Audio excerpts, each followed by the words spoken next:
Welcome to Transport Vlog. My name is Paul and this is part 2 of my Parramatta Light Rail update as of spring 2021. So if you haven't watched part 1, I encourage you to watch that first because otherwise this video won't make complete sense. In this part 2, I'm going to cover the line from Camellia all the way up to Carlingford. This part 2 update will be a little bit different because it's going to focus on the conversion of the old Carlingford railway line to light rail operation. And this includes 4 new bridges and some other bridges that are being strengthened. I'll also look at the conversion of the old railway stations to light rail as well and see how that's progressing. And also the active transport link. So this is the cycleway and pedestrian path that's going to be following the line all the way to Carlingford. The old Carlingford line is being converted to light rail between Camellia and Carlingford. So unlike the section from Westmead to Tramway Avenue, this section is totally segregated from other road traffic, except for the occasional pedestrian and cycle crossing. This section also has overhead wires, so I've marked this in blue on the map. And if you're wondering what all the other colours mean on the map, then I encourage you to watch part 1. There's a link in the description below. I finished part 1 at the site of the new maintenance facility in Rose Hill. Here is a quick reminder of what this looks like right now. You can see the tram tracks that will go into the maintenance facility just here. Looking the other way, we have the tracks veering round to the left towards Camellia, but also this junction here for tracks veering to the right. I got closer to the tracks that are veering to the right and became more curious as to where they're going to go. They don't go very far, finishing just beyond this white building. Now with the white building on the left, you can see that the tracks end just here. Beyond this are the remains of tracks of the old Sandown line. The junction here is totally pointless at the moment, as there is no space for a tram to go beyond this junction. However, this is good forward planning, as the extension of Parramatta Light Rail to Olympic Park could use the old Sandown line. This alignment is one of 2 options being considered and will be the subject of another video. Now looking the other way, here is the view towards Camellia, and you can see part of a line verging to the left towards the maintenance facility. Now back at Camellia, and you can now see the new platforms. These were not visible in my last video, so it's possible that these were added during November 2021. Notice the shared footpath and cycleway to the left. I'll be calling this the active transport path for the rest of this video. At the junction south of this stop, the lines going to the left go to Tramway Avenue and Parramatta, and the lines to the right go to the maintenance facility. There is also a crossover junction to the north of this stop. And the yellow people? I've no idea why they're there. Parramatta Light Rail has 6 new bridges in total. This includes a bridge over the Parramatta River just before the Cumberland Hospital, and the impressive bridge over James Roos Drive. These were both featured in part 1. So in this video I'll reveal the other 4 new bridges. As much of the old Carlingford line was single track, several bridges needed to be replaced to allow double track, and in some cases the active transport path as well. Between Camellia and Rydalmere there are 2 new bridges. These are indicated in purple on this map. And there are also significant modifications to the existing railway bridge over the Parramatta River to accommodate the active transport path. Let's look at the first new bridge, which is just before the Parramatta River. This new bridge replaces the James Hardie underpass, and the new bridge is for both light rail and the active transport path. I'm not sure what this bridge actually crosses. It is private property, so this is the closest I could get. This was taken from the James Roos Drive bridge that goes over the Parramatta River. So I'm now on the north side of the Parramatta River and I'm within the grounds of the Western Sydney University, and behind me you can see a railway bridge. This is the old Carlingford line railway bridge that crossed the Parramatta River, and this is being reused for light rail. Let's take a look. The bridge over the Parramatta River that is coming into view now carries a pipeline for water. Behind this is the old railway bridge, which will become the new light rail bridge. It's a little hard to see from here, so let's look from the other side. The original iron lattice railway bridge that was built in 1895 was replaced by this bridge in 1996. The pier supports for the old bridge were refurbished and reused, and you can see them here. This newer bridge is wide enough for 2 tracks, although only 1 track was laid when it was part of the Carlingford line. It now has 2 tracks for Parramatta Light Rail. Now under the railway bridge, and you can see the active transport path bridge that has been attached to the right side of this bridge. You can then see the pipeline bridge to the right of that. Notice the new concrete track bed on the approach to this bridge. I believe there is a similar one on the other side of this bridge too. You can see the original brick bridge arch here. Here is a closer look at the bridge for the active transport path. You can see how it is connected to the railway bridge. The existing Parramatta River Cycleway will connect with the new active transport path, providing a much easier way to cross the Parramatta River. It joins just to the left of this building. Here is a closer view of the path that will join the active transport link. And now on the eastern side of the Western Sydney University grounds, and the light rail follows the grounds for quite a while, as you can see here. This is looking towards Rydalmere, so the Parramatta River Bridge is behind me. Compared to the section between Westmead and Tramway Avenue, this section is much more advanced with new ballast, tracks and sleepers and overhead wires. Now looking towards the Parramatta River, and you can see the active transport path clearly and the bridge in the distance. One thing that surprises me a little bit about the section from Camellia to Carlingford is the lack of any additional stops. It's just the old railway stations that are being reused here. And here at Western Sydney University, this seems like an ideal place for an additional stop. It's not too far from Rydalmere, but this could be really convenient for students. Having said that, on light rail systems, it's relatively easy to add stops in the future. So I hope that in the next few years, we'll start to see some additional stops between Camellia and Carlingford. The next new bridge is on the northeast edge of the university grounds. Its purpose is to cross Vineyard Creek. Here is the location of this bridge on the map.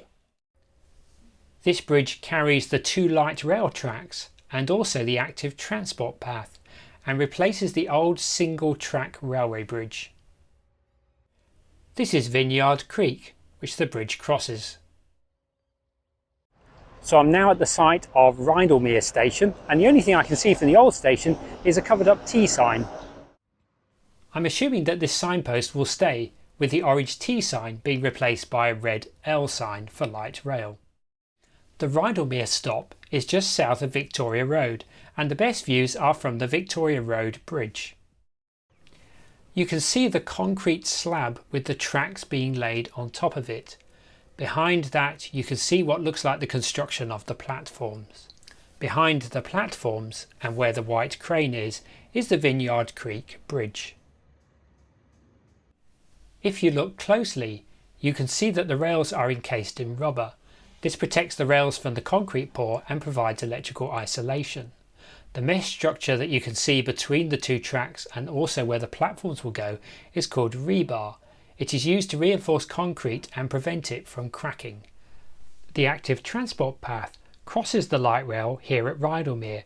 It then runs along the east side of the line all the way to Carlingford. Here is another view from just east of the Victoria Road Bridge. Notice that you can see Parramatta CBD in the distance. The support structures for the Victoria Road Bridge have been encased in concrete for additional protection, as you can see here. The retaining wall that is coming into view is for the active transport path. From here you can see the concrete support structure on the south side of this bridge too. Besides crossing light rail, this bridge also crosses Brodie Street. Here is another view of one of the concrete support structures.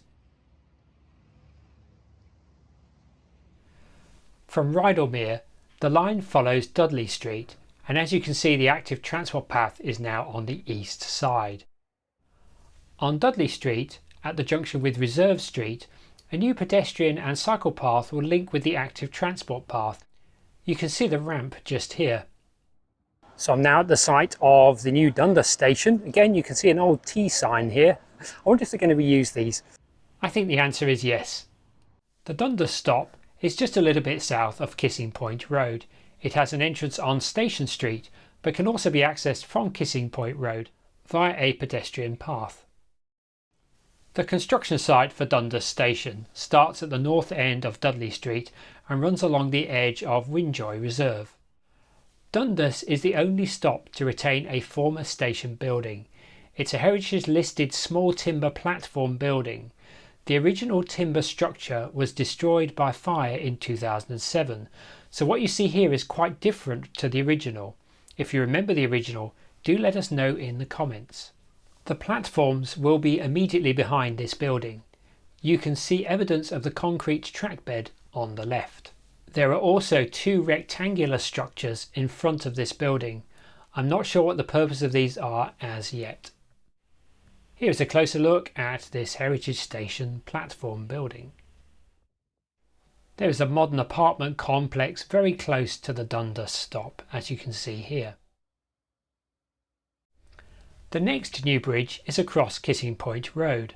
However, the original railway bridge is still there, so let's take a look at that first.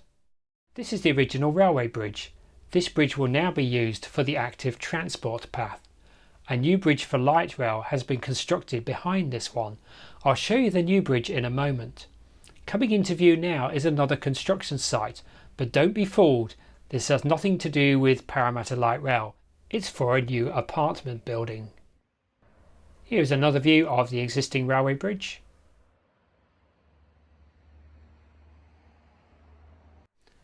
And this is the connection to the active transport path and the Dundas Stop. So here is the new 3-span light rail bridge. This is looking from south to north. A new bridge was necessary as the existing railway bridge was only wide enough for a single track, which makes it perfect for the active transport path. This is looking south towards the Dundas Stop. You can see the modern apartment buildings that I showed you earlier to the left of the bridge in the distance. You can see the different bridge supports, the 3 concrete pillars supporting the old railway bridge and the modern concrete support for this new bridge. The new light rail bridge consists of 3 concrete T-sections. The next new bridge goes under the Leamington Road pedestrian and cycle underpass. This is viewed from the end of Leamington Road looking south. Like many of the other new bridges, this one can accommodate 2 rail lines and the active transport path. Here is the location of this bridge on the map.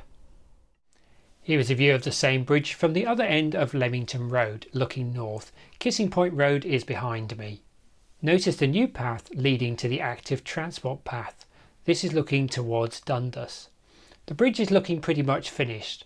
I'm really hoping that the active transport path opens well before Parramatta Light Rail. This will provide some wonderful filming opportunities for when the testing is taking place. Here is a closer view of this access path. So that was the Leamington Road bridge, and that's the last of the 6 new bridges on the Parramatta Light Rail. This is looking towards Dundas. Notice that the masts are very tall. If you have any ideas why they are so tall, do let me know in the comments. And now looking towards Telopea. This is the Adderton Road Bridge, which is just south of the Telopea Stop. It looks like part of this bridge may have been widened on the left side to create space for a second track, but I'm not completely certain of that. Also notice the short tunnel under Adderton Road. This is for the active transport path. This will allow pedestrians and cyclists to bypass the busy Adderton Road. Notice that the track bed here is concrete slabs rather than ballast. You can also see the check or guard rails under the bridge. Here is a view of the tracks as they bend gently to the right towards the Telopea Stop. The active transport path is now clearly visible to the right, and to the right of that is Winter Street. Notice the blue 50 km/h speed limit sign on the left. I'm now at the Telopea Stop, and this one I can get right up close and personal. Here is the location of the Telopea Stop. It's in a quiet residential area and there's a few shops nearby. Pedestrians can currently cross the tracks at the south end of this stop, which means some great views through the fences. This is looking north through the fence, and you can see that the platforms are already in place.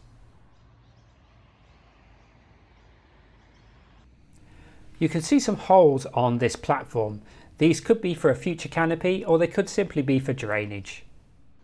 The orange cable housing will be for electrical cables, and the small white ones will be for communications cables, and the larger white pipe, well, this might be for drainage. With the southbound platform on the left, you can see the active transport path, which is straight ahead, and this leads to this pedestrian plaza, which has a seat and bicycle hoops. This is the step-free ramp from Sturt Street, which is behind me. You can see the Telopea village shops on the other side. And here is a view of the entrance to this ramp. Now looking at this ramp from the opposite side, and you can see the steps to the left of it too. This is looking south towards the Adderton Road bridge that I showed you earlier. You can see how the track bed changes to ballast and sleepers immediately after this stop. The active transport path is on the left. Here is a view of the active transport path looking in the same direction. Now looking north towards Carlingford, and you can see the retaining wall for the active transport path on the right. Here is a closer view of this retaining wall and the active transport path that it supports. So I'm now just south of Carlingford station, and this is the only bit of Parramatta Light Rail that is single track. Here is the location of the Carlingford stop. As you can see, it's just after the Pennant Hills Road. The section of single track is marked in purple. The reason for this single track section is that the Pennant Hills Road bridge can only accommodate one track. I suppose this bridge could have been widened, but I reckon the cost and disruption would have been too much. As this section of single track is very short and is very close to the terminus at Carlingford, I don't think it will have much of an operational impact. The line from Telopea to Carlingford has a significant uphill gradient, and I'm sure cyclists on the active transport path will notice this. Here is a closer look at this junction. The active transport path also goes under the Pennant Hills Road bridge, but at a much higher level and immediately to the right of one of the bridge supports, which is incorporated into the retaining wall for this path. You can also see the encasing support structures here to provide additional protection. From here, you can see more clearly how the active transport path makes use of the space to the right of the second bridge support. You can now see the rest of the retaining wall for the active transport link as it descends to run alongside the light rail tracks towards Telopea. Now looking from the other side of the Pennant Hills Road bridge, and you can see the Carlingford terminating stop clearly. The line becomes double track again to serve the two platforms. The active transport path descends to meet the platforms and then continues into Shirley Street Reserve. Access to this stop from Pennant Hills Road and Lloyds Avenue is via the steps that you can see here, or via the ramp that is behind these steps. Here is a closer view of these steps and the step-free ramp to the right. Lloyds Avenue is behind me. Now in Shirley Street Reserve, and you can see how the active transport path continues beyond the light rail terminus. The northbound line extends beyond the platform to allow an additional tram to be stationed if necessary. Here is a closer view of this track and the two platforms. The Pennant Hills Road bridge is behind. The terminating stops on the Newcastle Light Rail line also have one line that extends beyond the platform for the same reason. So that's the end of part 2 of my Parramatta Light Rail update as of the spring of 2021. I will do further updates in 2022, so look out for those. If you enjoyed this video, do give it a like, give it a thumbs up, and do leave a comment below. I'd love to know what you think. If you have any questions, please leave those below as well, and I'll do my best to answer them. The best way to make sure that you get my updates next year on Parramatta Light Rail is to subscribe to this YouTube channel, so please do that, and also click the notification bell as well. That way you'll get notified whenever I release future videos. Please also consider supporting me on Patreon. There's details in the description below. When you do that, you'll get early access to future videos, you'll get extra exclusive videos, and on some levels you get live Zoom chats with me as well. So I hope you enjoyed this video, and I look forward to seeing you in the next one. Bye for now.